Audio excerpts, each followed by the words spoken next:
सबसे पहले मेरे और मेरी टीम के द्वारा आप सभी को नववर्ष की ढेर सारी शुभकामनाएँ। भगवान आप लोगों की मनोकामना पूरी करे और आप लोग इस साल ज़रूर सफलता को प्राप्त हों और नौकरी प्राप्त करें। अपने मम्मी-पापा को खुशी प्रदान करें और खुद भी बहुत सारी खुशियाँ। ज़्यादा बड़ी टीम नहीं है, जो छोटी-मोटी टीम है, उस पूरी टीम की तरफ से आप सभी को एक बार हैप्पी न्यू ईयर। देखिए, अगर मैं आपसे पूछूँ कि भारत के प्रधानमंत्री की नियुक्ति होती है या फिर चुनाव हो, आप कहेंगे कि 2019 में चुनाव हुआ था। 2024 चुनाव के लिए पहले से ही काफ़ी हल्ला है, यानी चुनाव होता है और ये चुनाव प्रधानमंत्री का ही तो होता है। लेकिन मैं कहूँगा कि नहीं, आप गलत हैं, ठीक है?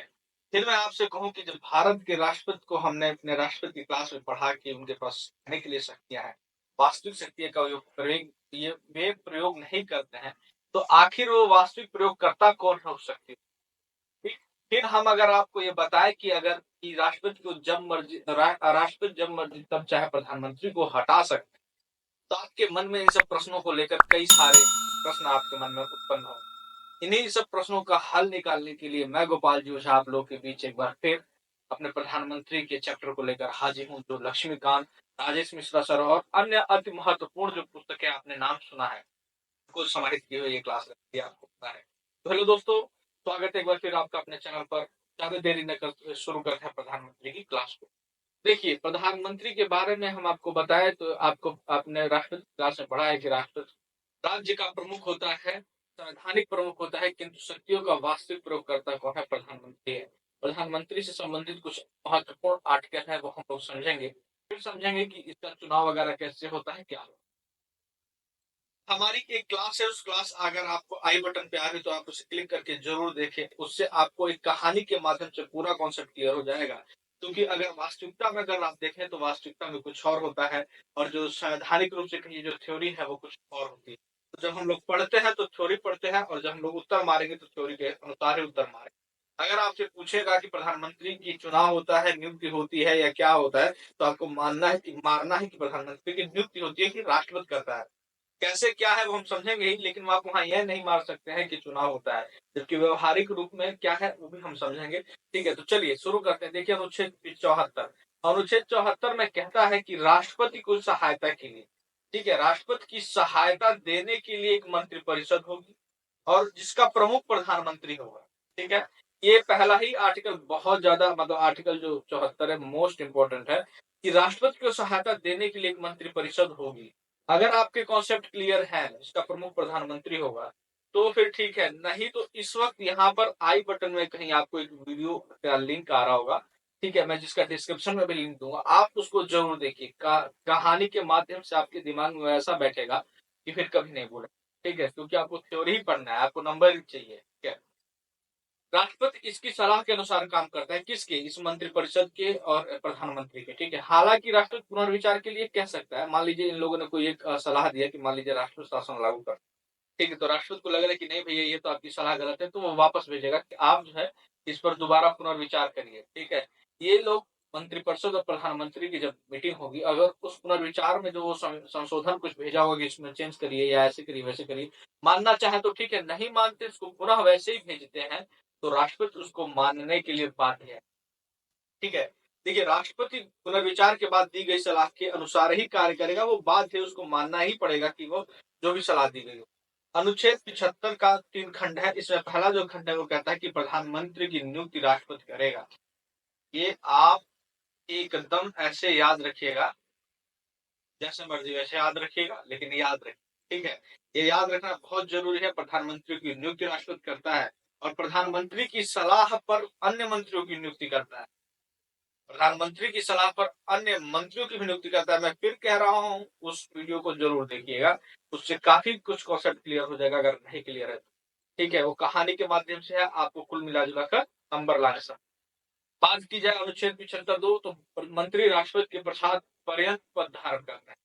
ठीक है, मंत्री राष्ट्रपति के प्रसाद पद अपने पद पर बने रहते हैं। मंत्री के साथ साथ प्रधानमंत्री भी, अगर हम बताएं कि जब चाहे राष्ट्रपति उसको हटा सकता है संवैधानिक तरीका। प्रसाद पर्यंत मतलब राष्ट्रपति के प्रसाद पर, जैसे प्रसाद मिलता है कि ठीक है, आपके प्रसाद से, आपकी कृपा से मुझको प्रधानमंत्री बना दिया आपने, आपकी बहुत-बहुत कृपा, मुझे प्रधानमंत्री बनाया आपने, कृपा की हमको प्रधानमंत्री बनाकर। आज मेरा मूड है, मैंने किसी को प्रधानमंत्री बना, कल मूड नहीं बना, हटा दे, जाओ, अब नहीं बना रहे।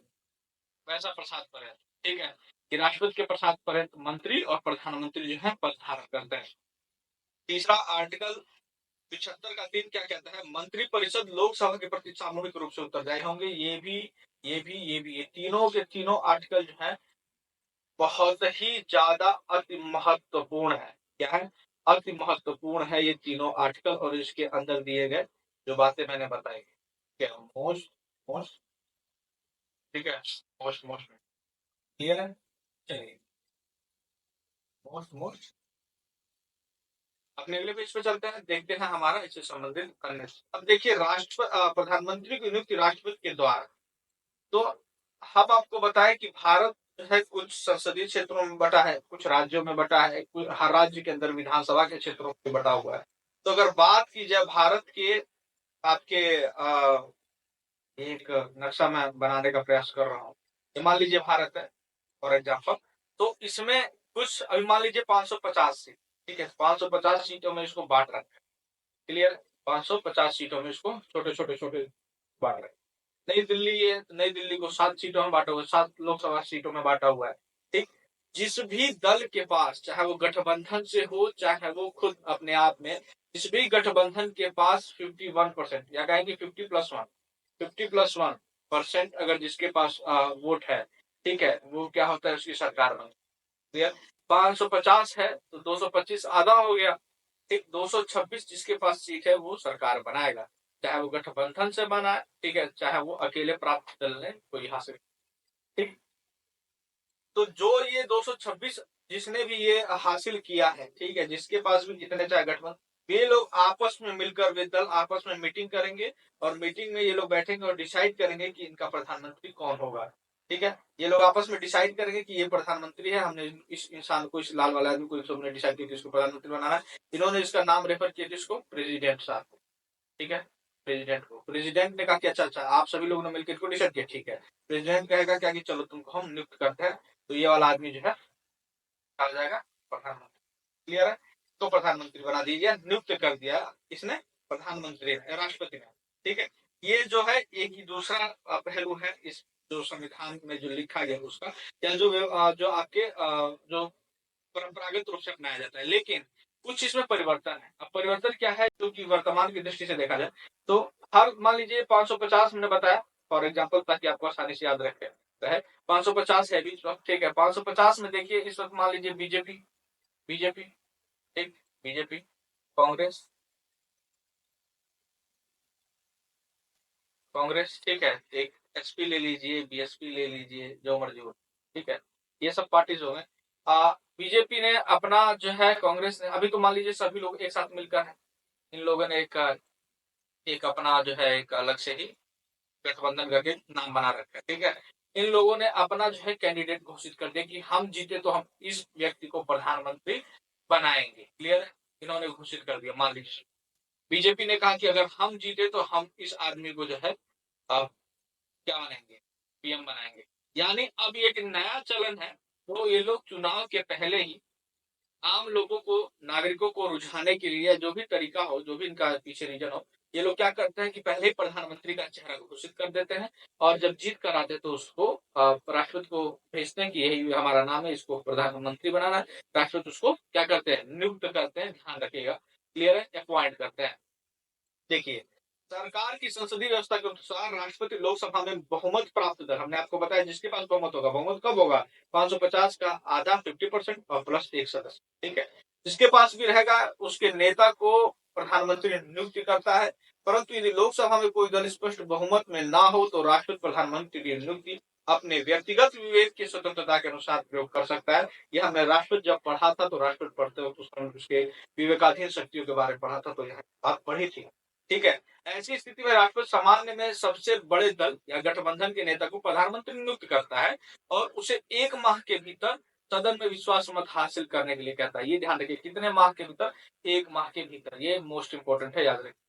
पहले ऐसा नहीं था, इसको हाई कोर्ट ने जो है ये फैसला करके इसको किया था। हाई कोर्ट ने इसको कहा था, दिल्ली हाई कोर्ट ने, कि आप पहले ही बहुमत सिद्ध करने के लिए नहीं कह सकते। आप किसी को प्रधानमंत्री नियुक्त करिए और उसके बाद से उसे कहिए कि आप जो है फ्लोर पर आइए और आप जो है सदन के पटल पर अपना बहुमत सिद्ध करिए।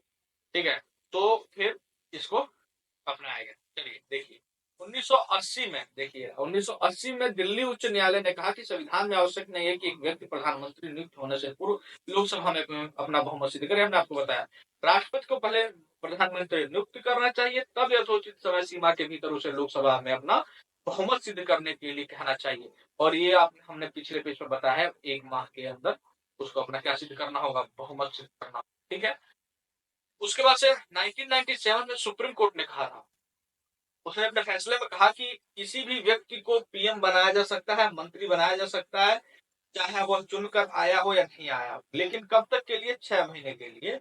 अगर 6 महीने के अंदर, लेकिन उसमें कंडीशन है कि 6 महीने के अंदर उसे दोनों सदनों में से, दोनों सदनों लोकसभा या राज्यसभा किसी में से भी जो है उसको एक में चुनकर आना अति आवश्यक है। अगर नहीं आता है तो भैया उसको इस्तीफा देना पड़ेगा। यानी कि कोई भी आदमी, मैं आप कोई भी जो कि 25 साल से ऊपर का हो, जो प्रधानमंत्री, जो सांसद बनने के जो मुख्य मेन जो लोकसभा के सदस्य या कहें कि राज्यसभा के सदस्य, मेन सांसद, ठीक है, दोनों में से किसी भी संसद के सदन में जाने की योग्यता रखता हो, अर्हता रखता हो, एलिजिबिलिटी रखता हो, उसको भारत सरकार या आने वाले भविष्य में कोई भी सरकार, मतलब कोई भी सरकार को कोई भी दल अगर चाहे तो उसको उठाकर जो है कि पीएम बना देगा। ठीक है, पीएम बनाने के बाद जो है उसको किसी भी दोनों सदनों में से 6 महीने के अंदर, तो ऐसा हुआ भी है, ऐसा हुआ है। इंदिरा गांधी और मनमोहन सिंह दो ऐसे एग्जाम्पल है जो कि लोकसभा से जीत कर नहीं आते, राज्यसभा से, राज्यसभा में। ठीक है, तो 6 माह के अंदर उनको जो प्रधानमंत्री नियुक्त किया जाता है, 6 माह के लिए, और इस अवधि में उन्हें संसद के किसी भी सदन का सदस्य बनना पड़ेगा, अन्यथा वो प्रधानमंत्री से के पद से त्याग पत्र दे देंगे। ठीक है, इसके अलावा अगर बात की जाए कि प्रधानमंत्री संसद के दोनों सदनों से किसी भी सदन का हो सकते हैं, तो उन्हें बताया पद ग्रहण करने से वह पूर्व राष्ट्रपति से पद और गोपनीयता की शपथ दिलाते हैं। ठीक, ये हम आपको यहाँ बताते चले कि उसके राष्ट्रपति प्रधानमंत्री के पोस्ट के लिए कोई स्पेशल शपथ नहीं है, ओथ नहीं है। ये वही पद ओथ लेते हैं, ये वही शपथ लेते हैं जो कि बाकी मेंबर ऑफ पार्लियामेंट लेते, बाकी मेंबर ऑफ पार्लियामेंट में जो लोकसभा के जो सदस्य, उसी के आधार पर लेते। ठीक है, प्रधानमंत्री का कार्यकाल निश्चित नहीं है, ये भी आपको पता होना चाहिए, क्योंकि जब ये किसके प्रसाद पर्यंत है, राष्ट्रपति के। राष्ट्रपति जब चाहेगा तब इनको कहेगा कि आप जो है बहुत एंजॉय किए, अब आप चलिए। ठीक है, लेकिन ऐसा नहीं है, देखिए वह राष्ट्रपति के प्रसाद पर्यंत पद धारण करता है। ठीक, लेकिन प्रधानमंत्री को तब तक लोकसभा में बहुमत हासिल है, राष्ट्रपति बर्खास्त नहीं कर सकते। यहाँ आप आकर कंफ्यूज हो जाएंगे, तो आपको फिर बताएं कितना था, 526। ठीक है, ऐसे ही हम लेके चले थे ना, 526 में सरकार बन गई। ठीक है, अब ये सरकार मान लीजिए गठबंधन से बनी है, गठबंधन में तो 3-4 छोटे छोटे पार्टियों ने मिलकर कहा कि हम सरकार मिलकर बना रहे हैं, हम बना रहे हैं, और उन्होंने बना लिया, 226 का अपना आंकड़ा दिखा दिया, बहुमत भी सिद्ध कर दिया, इन्होंने इस आदमी को पीएम बना दिया।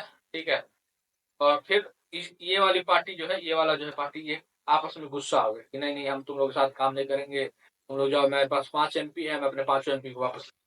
तो 5 एमपी जैसे ही उसने वापस लिए, तो 226 से 5 के 221 हो गए, इनके पास बहुमत ही नहीं रहा। जैसे ही बहुमत नहीं रहा तो प्रधानमंत्री किस काम का, जब तुम्हारे पास बहुमत ही नहीं है तो तुम देश को चलाने के लिए तुम कैसे अधिकृत हो कि देश की नागरिकता तुमको प्रधानमंत्री के रूप में चुनकर आ रही है, तो अधिकृत है नहीं, आप तो बिल्कुल वो है। तो तुरंत जो है ये सरकार गिरेगी, प्रधानमंत्री बर्खास्त कर दिया जाएगा। और फिर यहाँ पर अगर वही हम आपको बताया पिछले विश्व की राष्ट्रपति चाहेंगे तो या तो जो गठबंधन है या जो सबसे बड़ा दल है उससे, या अपने विवेक का प्रयोग करते हो किसी को प्रधानमंत्री के लिए नियुक्त है। ऐसे घटना हुआ था, एक सदस्य की कमी की वजह से अटल बिहारी वाजपेयी सरकार गिर गई थी। ठीक, फिर प्रधानमंत्री के वेतन और भत्ते जो संसद द्वारा समय समय पर निर्धारित किए जाते हैं। ठीक है, ये सब आपको पता है कि वेतन भत्ते निःशुल्क आवास वगैरह इनको मिलता रहता है, जो बात मिलेगा। बात की जाए इनके कुछ कार्य और शक्तियों की, देखिए ये हमने आपको बताया कि मंत्री को नियुक्त करने के लिए राष्ट्रपति को सिफारिश करता है, राष्ट्रपति उन्हें व्यक्ति की मंत्री नियुक्त कर सकता है, राष्ट्रपति उन्हें उन्हीं व्यक्तियों को मंत्री नियुक्त कर सकता है जिसको प्रधानमंत्री ने सिफारिश किया, वो अपने मन से नहीं करेगा। वह मंत्रियों को विभिन्न मंत्रालय आवंटित करता है, किस व्यक्ति को कौन सा मंत्रालय देना है, किसको कौन सा। आज रक्षा मंत्री आपके राजनाथ सिंह है, रक्षा मंत्रालय राजनाथ सिंह के पास है, अमित शाह गृह मंत्रालय। इसका डिसीजन किसने किया है, इसका डिसीजन पीएम ने किया है, और उसमें फेरबदल कर सकता है, फेरबदल भी कर सकता है। आज मन करे तो अमित शाह से गृह मंत्रालय देकर रक्षा मंत्रालय दे दिया, और उनसे लेकर कोई और मंत्रालय दे दिया, तो ऐसा कर सकते। वह किसी भी मंत्री को त्याग पत्र देने के लिए कह सकता है तो उसे देना पड़ेगा, ठीक है। अथवा राष्ट्र नहीं देगा तो राष्ट्रपति को कहा देगा कि इसको बर्खास्त करिए, तो राष्ट्रपति के ही तो प्रसाद पर सब है।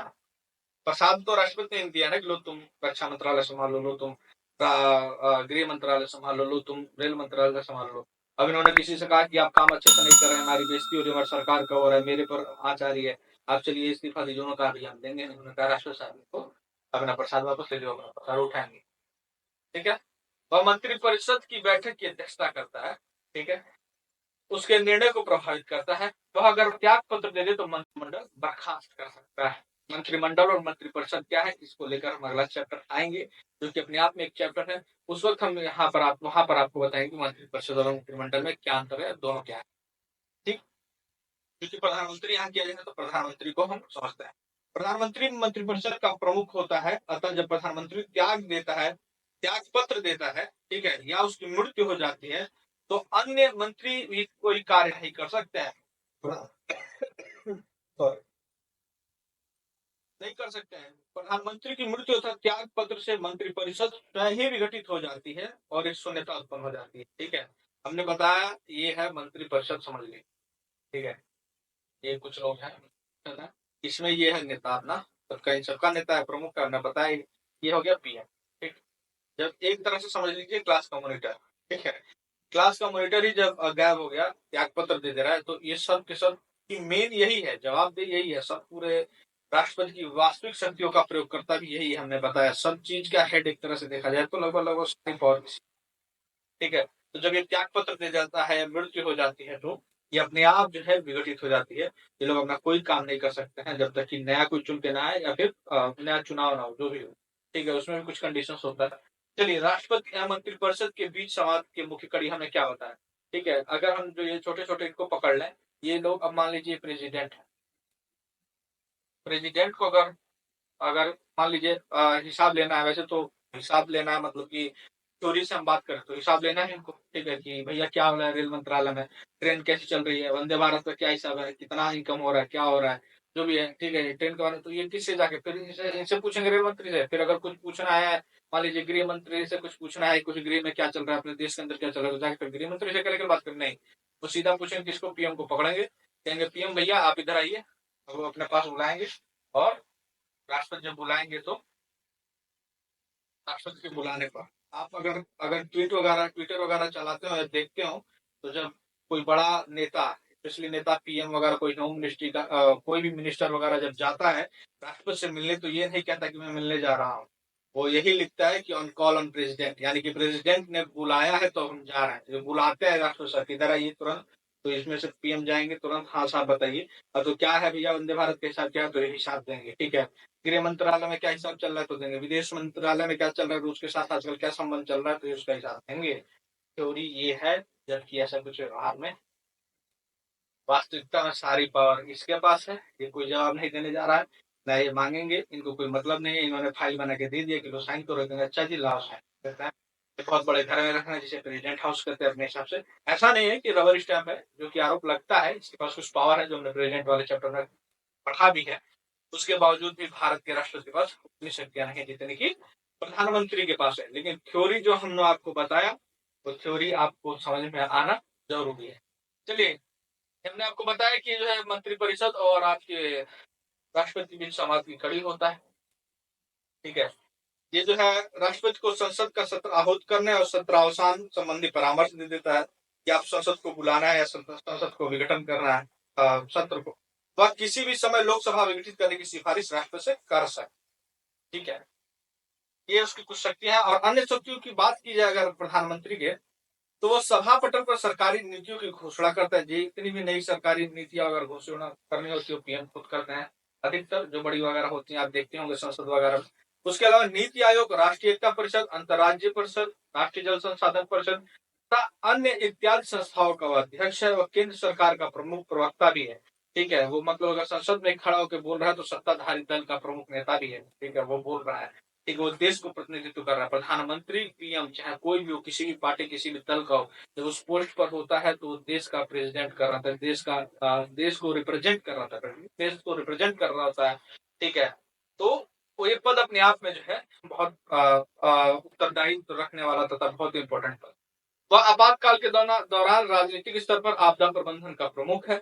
वह सत्ताधारी दल का नेता है। ये भी हमने बताया कि सत्ताधारी मतलब जिस पार्टी ने सत्ता में हासिल आई है, ठीक है, जो लोग 51% लेकर आए हैं, उन लोगों का यहाँ पर सत्ता है और वो लोग जो है सत्ताधारी दल कहलाता है। उसका वो प्रमुख है, उसका नेता है, उसी के नाम से सारे काम क्रिया होते हैं। जैसे वर्तमान में अगर एग्जाम्पल देखा जाए तो पीएम जो है, आप वर्तमान की स्थिति को देखकर वह सेना का राजनीतिक प्रमुख होता है। सेना का राजनीतिक संवैधानिक प्रमुख आपको पता है कौन है? प्रेसिडेंट। प्रेसिडेंट के चैप्टर में हमने पढ़ा है। कंफ्यूज मत होइएगा, ये राजनीतिक है यानी कि पॉलिटिकल है। ठीक है, फैसले पर सही फैसले होते हैं। ये या तो यहाँ से कह के प्रेसिडेंट से कहकर उस फैसले को लागू करवा सकते। ठीक है, संघ के कार्य कायाकल्प के प्रशासन संबंधी और विधान विषयक प्रस्तावनाओं संबंधी मंत्रिपरिषद के सभी विनिश्चय राष्ट्रपति को अनुचित करता है। अनुच्छेद 78 का बहुत ही ज्यादा ये तीनों आर्टिकल्स इंपॉर्टेंट है। पहले मैं तीनों पर मोस्ट इंपॉर्टेंट लिख देता हूँ। ठीक है, फिर आपको मैं बताता हूँ इसका अर्थ। वैसे मैंने इनडायरेक्टली उधर पहले आपको बता दिया, फिर मैं अब यहाँ पर भी आपको बता देता हूँ। पहला अनुच्छेद कह रहा है कि संघ के कायाकल्प के प्रशासन संबंधी विधान कानून संबंधी प्रस्तावनाओं संबंधी, ठीक है, मंत्रिपरिषद सभी के सभी विनिश्चय लिए गए फैसले राष्ट्रपति को अनुचित करता है। हमने क्या बताया यहाँ पे? अगर मैं कहाँ लेके समझाता हूँ, यहाँ लेके समझाता है। ये है प्रेसिडेंट, ठीक है, ये प्रेसिडेंट साहब है, यहाँ बैठे हैं। ये रहा आपका मंत्रिपरिषद, इसके पास रक्षा मंत्रालय, इसके पास होम मिनिस्ट्री, इनके पास जो है रेल मंत्रालय, इनके पास कोई और मंत्रालय, सबके पास मंत्रालय दे दिए हैं।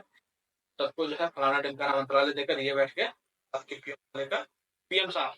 ठीक है, तो एक एक आदमी से ये जो है ये हिसाब तो लेने जाएंगे नहीं, प्रधानमंत्री हमने बताया। तो पीएम साहब उठेंगे यहाँ से और जो है एक ही बार में पीएम साहब एक ही बार में उठेंगे और यहाँ से जो राष्ट्रपति को सारा हिसाब दे देंगे। वही आर्टिकल 78 का जो है कॉज है, यही कहता है, आप याद रखिएगा। क्लियर? पहला चीज कि कौन प्रधानमंत्री जो है सभी मंत्रालय संबंधित जानकारी जो है राष्ट्रपति को प्रदान करते हैं। अनुच्छेद 78 क्या कहता है? संघ के कायाकल्प के प्रशासन संबंधी और विधान विषय प्रस्तावना संबंधी जो जानकारी राष्ट्रपति मांगे वह देता है। इसके मन में आया बैठे बैठे कि यार इन्होंने तो इन सबका दिया लेकिन इनका नहीं बताया। मान लीजिए कोई और मंत्रालय, मान लीजिए जो भी मंत्रालय, ठीक है, मान लीजिए कि विदेश मंत्रालय, इसकी तो जानकारी दिया ही नहीं। तो ये तुरंत कहेंगे भाई साहब प्रधानमंत्री जी आप आइए जरा इसका भी तो हिसाब देकर जाइए हमको। ये विदेश मंत्रालय का समझ में नहीं आ रहा है कि क्या चल रहा है, क्या कर सकते। तुरंत प्रधानमंत्री जाएंगे और यहाँ हिसाब देंगे। ये कौन कहता है? आर्टिकल 78 का। ठीक, उसके बाद से बात करते हैं आर्टिकल 78 सी या ग की। 78 ग तो किसी विषय को जिस पर किसी मंत्री ने निश्चय कर दिया किंतु मंत्रिपरिषद ने विचार नहीं किया, राष्ट्रपति द्वारा कहे जाने पर परिषद के समक्ष विचार के लिए रखता है। मान लीजिए कि एग्जाम्पल ले लीजिए रक्षा मंत्री, ठीक है, रक्षा मंत्री का ले लेते हैं। रक्षा मंत्री है, इन्होंने फैसला ले लिया है कि मान लीजिए कि हम अपने कुछ जो है हथियार जो है किसी देश को बेचेंगे, किसी अन्य देश को बेचेंगे। ठीक है, ठीक है, इन्होंने ले लिया कि हम अपने जो हथियार बेचेंगे। ठीक है, इन्होंने प्रधानमंत्री से कहा, प्रधानमंत्री ने फाइल भेज देगी। ठीक है, इन्होंने देखा तो लगा कि यार बाकी लोग कैसे ये हो सकते हैं। इन्होंने तुरंत जो है फाइल को वापस कहा किया और पीएम को बुलाकर कहा कि आप इधर आइए, इन सब पूरे के सामने इस बात को रखिए। ठीक है, सब लोगों से सहमत लीजिए कि बाकी जितने लोग हैं यहाँ पर, ये लोग क्या कह रहे हैं, इन लोगों को क्या विचार है। तो बाकी सभी लोगों के साथ प्रधानमंत्री सबको बुलाएंगे और बैठेंगे और उन सब लोगों के साथ मीटिंग होगी और डिसाइड करेंगे कि आप लोगों की क्या रिपोर्ट है, कितने पक्ष में जा रहे हैं, कितने विपक्ष में जा रहे हैं, और वोट करके राष्ट्रपति को देंगे। चाहे पक्ष में जाए, चाहे विपक्ष में जाए, चाहे जो भी जाए, जब यहाँ दे दिया जाएगा तो राष्ट्रपति को मानने के लिए बाध्य है। ये हम आपको बता चुके हैं पहले भी और राष्ट्रपति क्लास।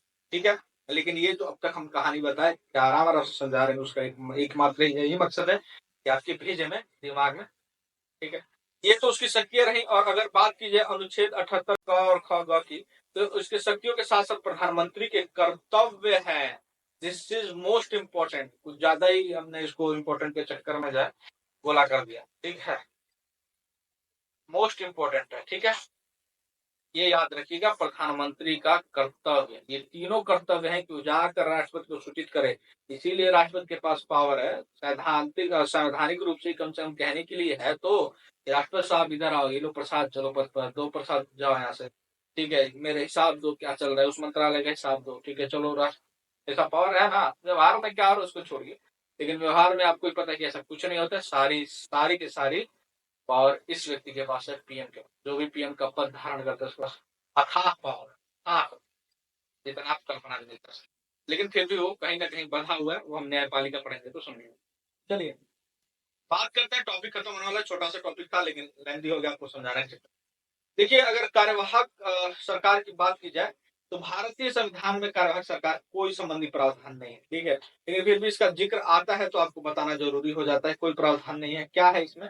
आम बोलचाल की भाषा में मंत्रिपरिषद की स्थिति का वर्णन करने के लिए किया जाता है कि अगर मान लीजिए किसी दल ने या किसी पार्टी ने अपना लोकसभा में विश्वास खो दिया हो या इस्तीफा दे दिया हो, लेकिन राष्ट्रपति द्वारा वैकल्पिक व्यवस्था किए जाने के जारी रखने के लिए कहा जाए, यदि तुरंत वैकल्पिक सरकार का गठन नहीं किया गया है और आम चुनाव है, तो वर्तमान परिषद को चुनाव के समापन और नई सरकार के गठन तक कार्यभार संभालना पड़ता है। वही कार्यभार देखिए उनका, ठीक है।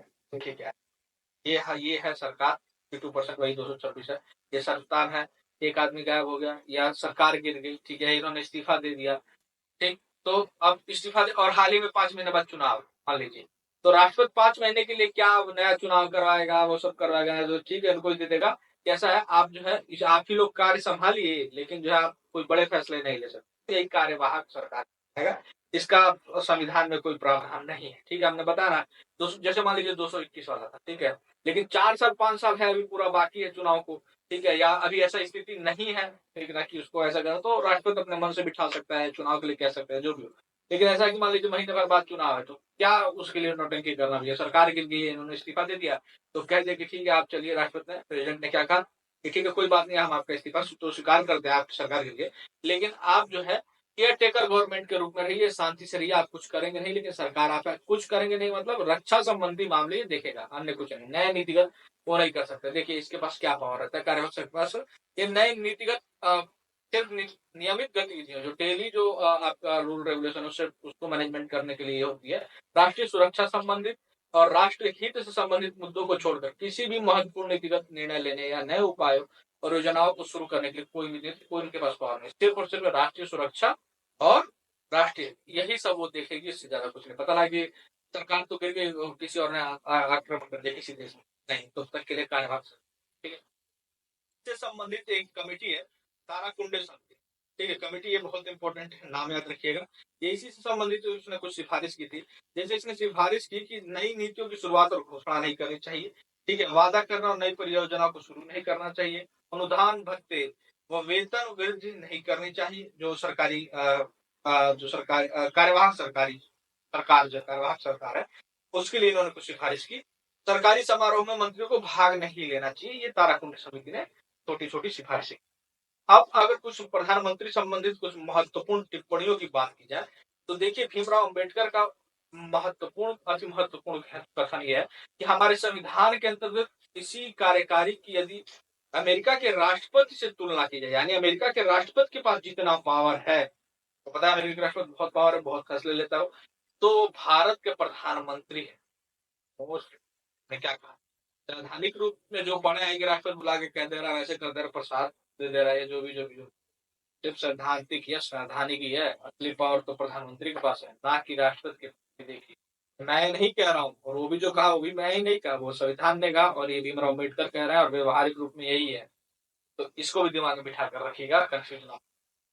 बात करते हैं मेरिसन की, तो मेरिसन ने कहा है कि सरकार के मुखिया के रूप में सबसे महत्वपूर्ण प्रधानमंत्री। कुछ महत्वपूर्ण कथन है जो आपके एग्जाम टीजीटी पीएचडी डीट्रिपल भी, चाहे यूपी में आने वाला हो, चाहे बिहार में चल ही रहा है, बहुत। सर विलियम बनर हरकोटर का जो है प्रधानमंत्री तारों के बीच चंद्रमा है, ये उत्तर प्रदेश पीजीटी में पूछे जाने वाला बहुत ही महत्वपूर्ण कोटेशन है। साथ में जिनिस का भी कथन देखिए, बहुत इंपॉर्टेंट है। प्रधानमंत्री सूर्य के समान है, जिसके चारों ओर ग्रह जो है वो परिभ्रमण करते हैं, यानी जो हमने आपको बताया कि सूर्य, इसके चारों ओर जो है सारे मंत्री घूमते हैं, ठीक है। लास्की ने कहा था कि प्रधानमंत्री को लास्की ने प्रधानमंत्री को धूरी बताया है। क्या बताया? धूरी बताया है, जिसके इर्द गिर्द संपूर्ण सरकारी मशीनरी घूमती है। हम सब आपको बता चुके हैं, कुछ कथन है। लिखना चाहे तो लिख लीजिए, दिमाग में याद रखना चाहते हैं तो याद रखिएगा। मुनरो का कथन है कि वह राज्य की नौका का कप्तान है, मोस्ट इंपोर्टेंट है। पूछा जाता है, पूछे जाने की आने की संभावना है। रेमजेपी ने कहा था कि राज्य के जहाज का वह मल्लाह है। हाँ, ये सिर्फ भारत के प्रधानमंत्री संबंधित नहीं है, पोस्ट प्रधान, क्योंकि हमने ये पोस्ट जो है कि ब्रिटेन से भी तो लिया हुआ है ना, ब्रिटेन के में भी तो प्रधानमंत्री है। ठीक है, तो ब्रिटेन का प्रधानमंत्री वहां के राजा के प्रति समर्पित है, जैसे कि यहाँ के राष्ट्रपति के संसदीय शासन व्यवस्था तो ब्रिटेन से ही ली। तो ये सभी जो टिप्पणियां हैं, क्या स्टेटमेंट है, वो न सिर्फ भारत के प्रधानमंत्री पर लागू होती है बल्कि ब्रिटेन के प्रधानमंत्री पर भी लागू। तो ये छोटी सी वीडियो रही है, उम्मीद करते हैं, आशा करते हैं आपको समझ में आया है, और नहीं समझ में आया, कहानी के माध्यम से याद रखना चाहते हैं तो अब वो वीडियो आपको दिखेगा, आप फिर से आप देख सकते हैं और उसको अपनाइए, देखिए। और अगर आप नए हैं चैनल पर तो सब्सक्राइब करिए, दोस्तों को तो शेयर नहीं कर रहे हैं आप लोग, ये अच्छी बात नहीं है। फिर कमेंट भी नहीं कर रहे हैं, कमेंट करके हमको बताइए कि आप अपना रिस्पॉन्स दीजिए, कैसी लगी वीडियो, क्या है जो भी। ठीक है, उसके बाद से लाइक तो करेंगे ही करेंगे, इतनी मेहनत जो कर रहे हैं हम लोग। और एक बार फिर पूरा मेरी और मेरी पूरी टीम की तरफ से आप सभी 2024 नववर्ष की हार्दिक शुभकामनाएं। तब तक के लिए जय हिंद।